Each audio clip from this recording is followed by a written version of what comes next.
see you gather before me. Hungry, terrified, clutching your babes to your breast. Emperor Emir has marched his legions into our lands, laid siege to every fortress from here to the Blue Mountains. Rabid and ravenous, he bites and bites away. Men of the North, you stand at the precipice. Your kings have failed you, so now you turn to the gods. And yet you do not plead.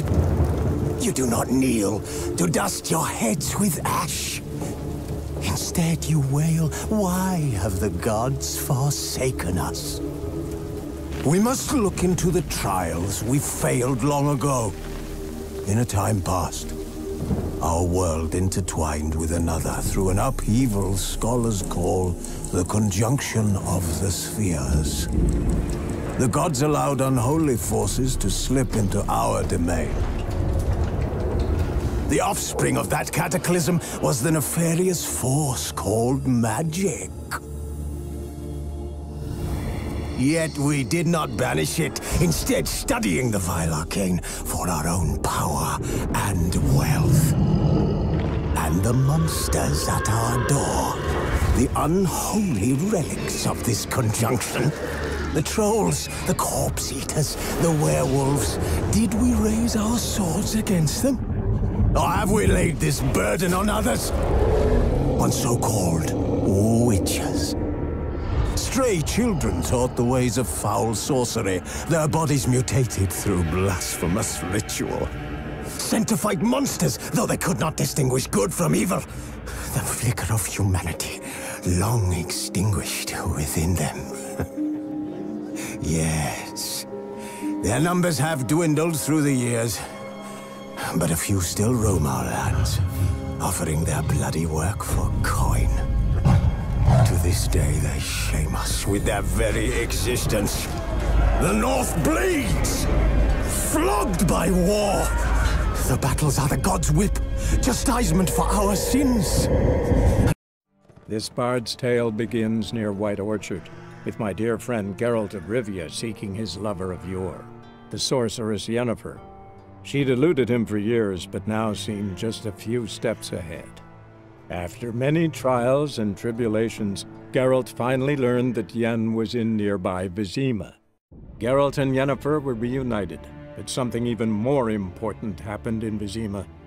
Geralt learned that Cirilla, his one-time ward, had returned from afar, and she was in danger. He was to find her, at the Emperor's command and Yennefer's behest.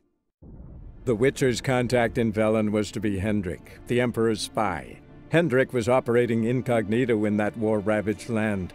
His mission, to gather intelligence about Ciri.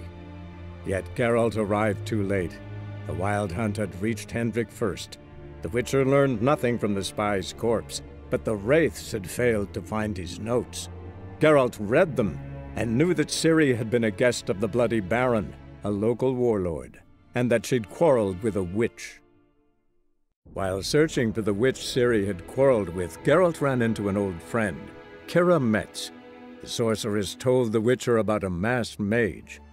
Ciri had seemed to have taken shelter in his hideout. The Witcher set off to find it, with Kira in tow.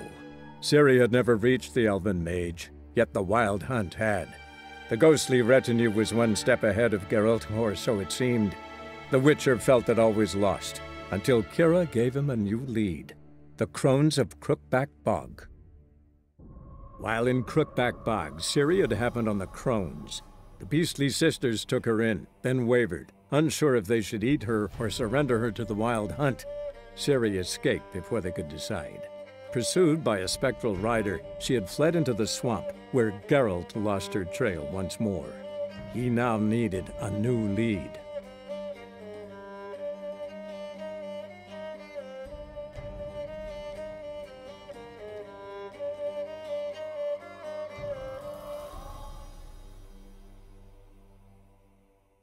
Wounded and tired, Ciri collapsed in the swamp.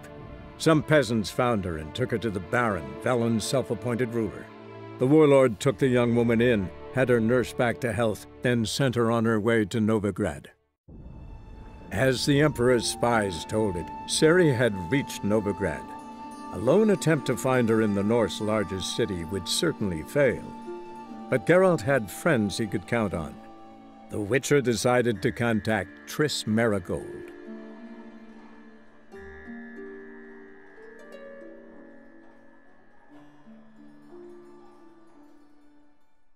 Triss could not help Geralt, yet she did direct him to Corrine Tilly, an Oniromancer and an expert at finding the lost and the missing. Guided by Corrine Tilly, the Witcher had a dream. In it, Ciri and I, the bard Dandelion, were reunited. Geralt now knew that to find Ciri, he would first need to find his dear old friend.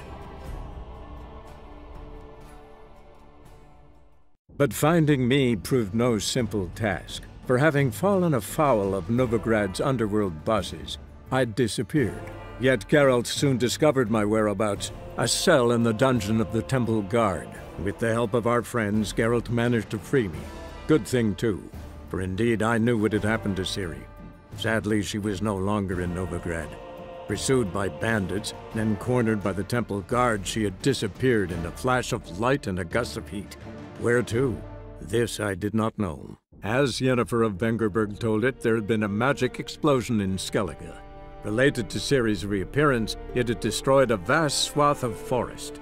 Geralt set out for the Isles to join the sorceress and seek further clues of Ciri's whereabouts. The druid Ermion, however, had no intention of letting Yennefer examine the woods, so Geralt and Yen sought out Jarl Kraken-Kret, who helped break down the druid's resolve. Yennefer's suspicions proved true. Ciri had appeared in Skellige. She'd arrived from another world together with a masked mage. She and the mage had fought the Wild Hunt before fleeing through portals that carried them to Velen. There, one trail ended, another began. A good time later, the Wild Hunt had reappeared on Hindarsfjall, meaning Ciri, too, might have returned to Skellige. On Hindarsfjall, Geralt and Yen learned that Ciri had returned to the Isles. She'd rejoined her friend, the masked mage.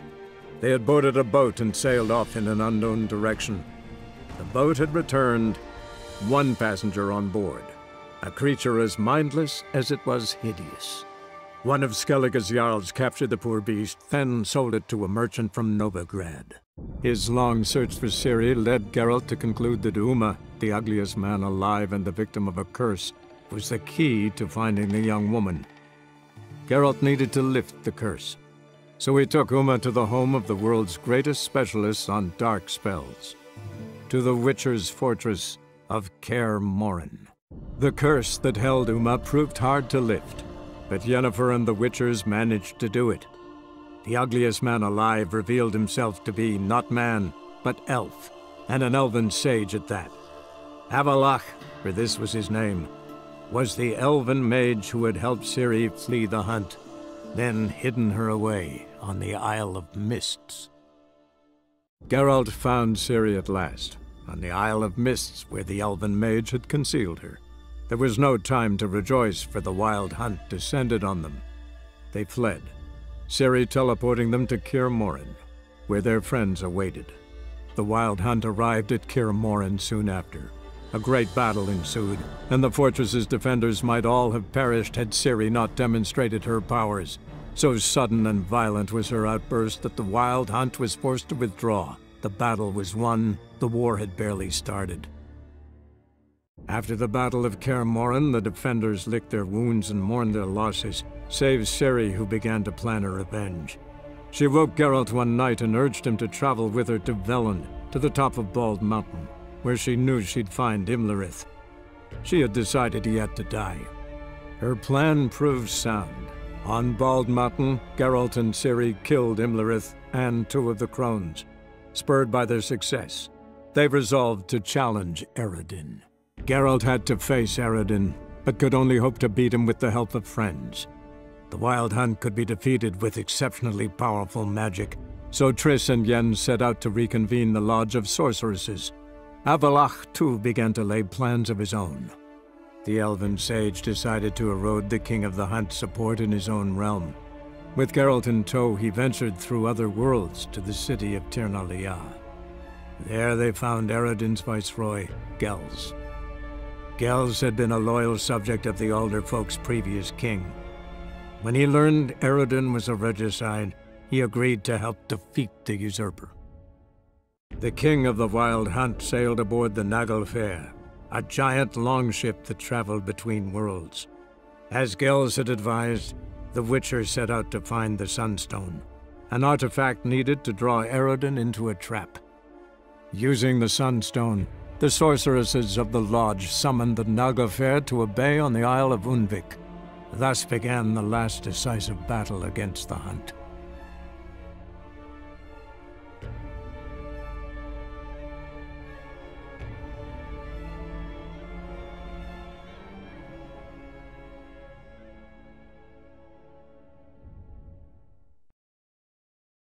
The king of the Wild Hunt lay defeated. As to Ciri, with her exceptional gift, her story was hardly done. The sorceresses helped the Witcher determine that Ciri and Avallac'h were somewhere on Unvik. Geralt and Yennefer set out to find them. Eredin's last words proved a lie. Avallac'h and Ciri had gone together, he as her mentor, to a portal that had opened within Tor Gavalka, Falka's tower. Ciri entered the tower, prepared to use her powers to end a danger once and for all, to save all worlds from eradication in the grip of the White Frost.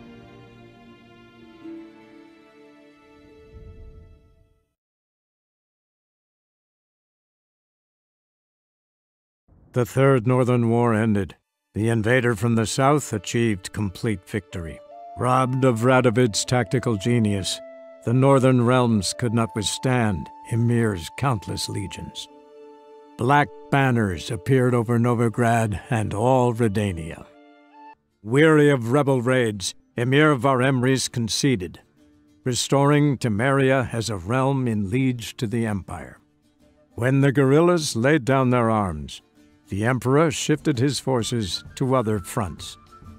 Through Nilfgaard's victory, Temerians got their country back, and history, once again, proved a consummate trickster.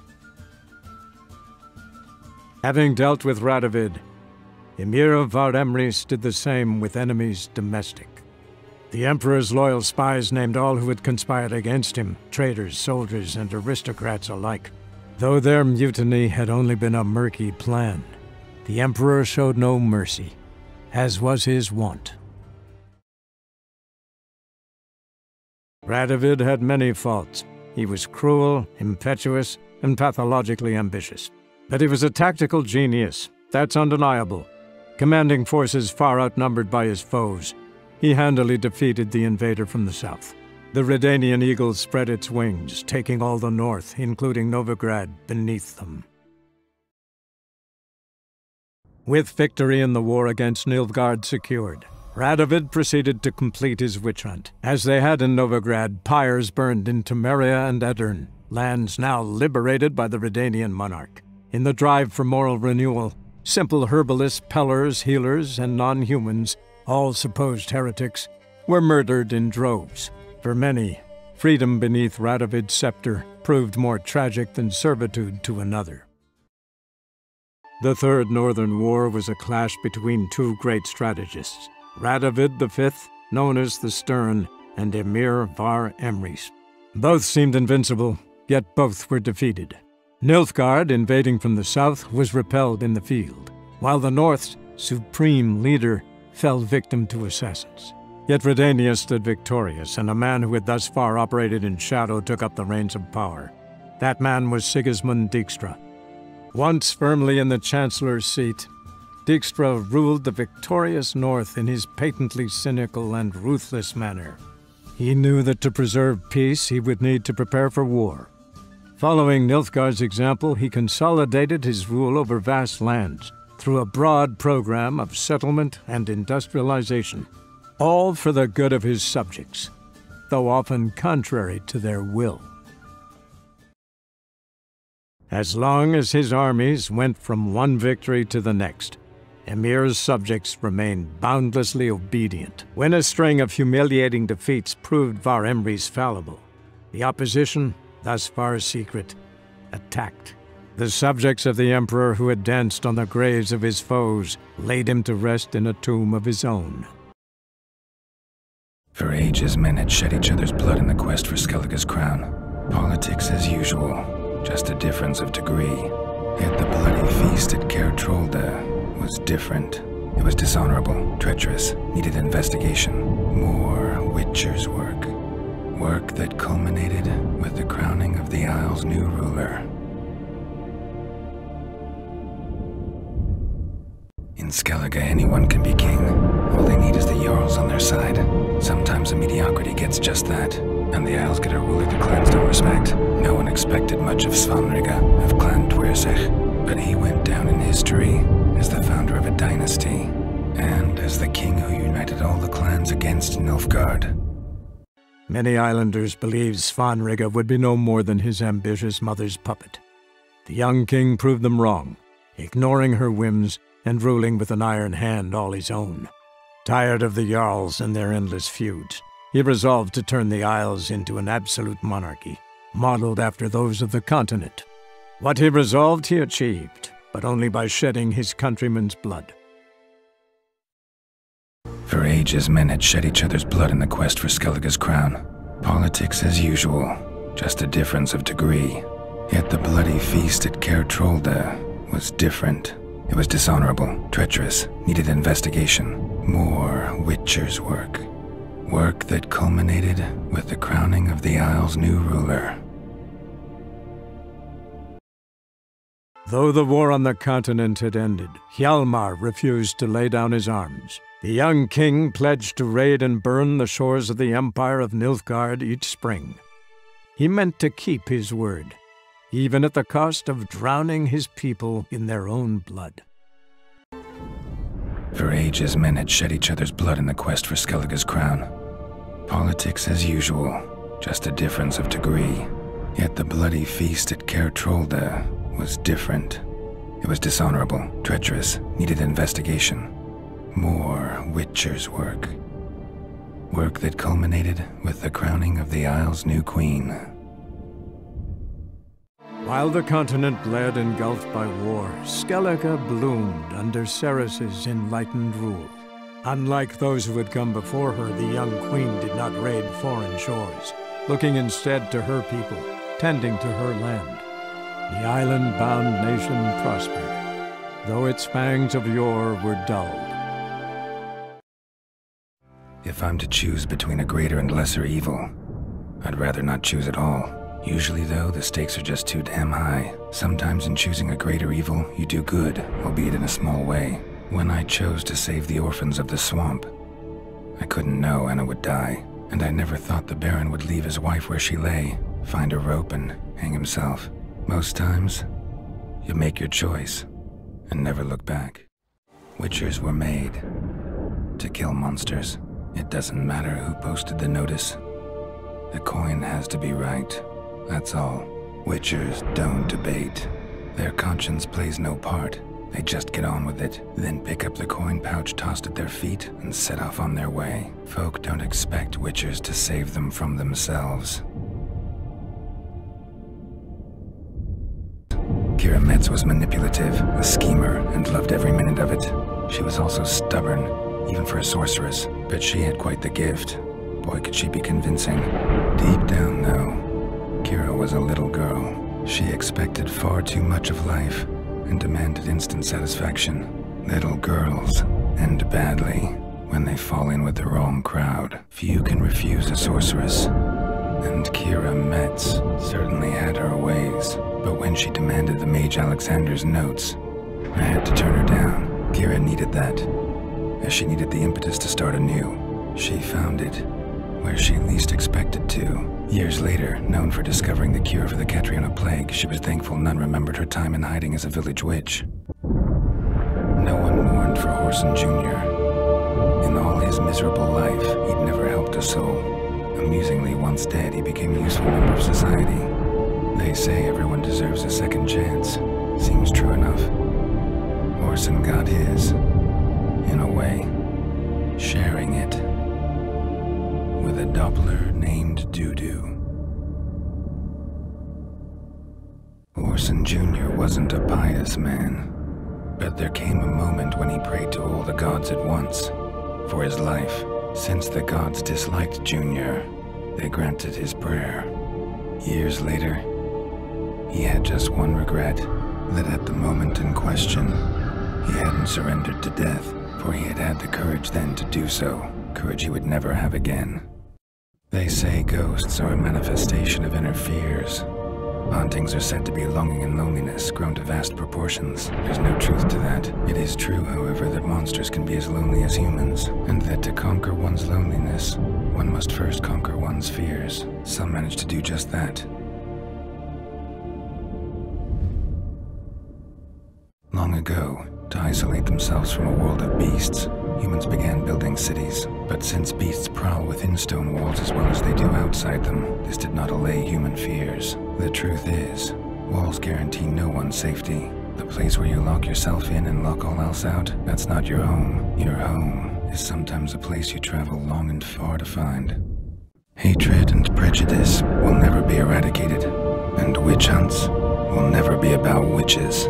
To have a scapegoat, that's the key. Humans always fear the alien, the odd. Once the mages had left Novigrad, folk turned their anger against the other races, and as they have for ages, branded their neighbors their greatest foes. Street-side soothsayers, chiromancers, herbalists and healers. Though townsfolk had always sought their help, they'd never trusted them. Folk generally disliked those privy to their fears and weaknesses. The free city of Novigrad became a trap for all mages. Its merchants, craftsmen, and burghers held their breath when death came for those they despised. And they never expected the mages to take up arms, fight back. After years in exile, Ciri returned to Nilfgaard, her paternal home, where Emir prepared to name her his successor. The woman had the necessary qualities. From her father, she'd inherited an empress's political instincts. From Geralt, she had gained a sense of simple human decency. Few monarchs boast both traits, which is quite a shame. As for Ciri, that's hard to say. Since the events on Undvik, she is yet to be seen. Cirilla, Fiona, Ellen, Rhiannon, heir to Nilfgaard's throne, chose the life of a witcher on the path. Geralt taught her all he knew, every skill he possessed. Then each set off on their own. Soon word of the ashen-haired witcheress had spread throughout the north, from the Yaruga to the mountains of Kovir. While monarchs moved borders and populations, Geralt and Yennefer lived a calm, quiet life, far from all things political. They breakfasted well after noon, more often than not in bed, and passed the days on lazy strolls and long conversations. Boring, you say? Perhaps. But both had sought this more than anything else. And what of Geralt, you might ask? Well, he continued on as before, giving hand to mouth, job to job, on the road, ever coinless. We would meet at times over a glass of strong drink to talk about the old days and speculate what could have, would have, might have been. Hard as it may be to believe, Geralt planted roots in faraway Kovir. He and Triss settled down, their home warm and smelling of freshly baked cakes. Guests were always welcome, no matter the day or the hour. The Witcher would take jobs at times more from habit than need, for Triss earned a true fortune as the mage advisor to Kovir's king.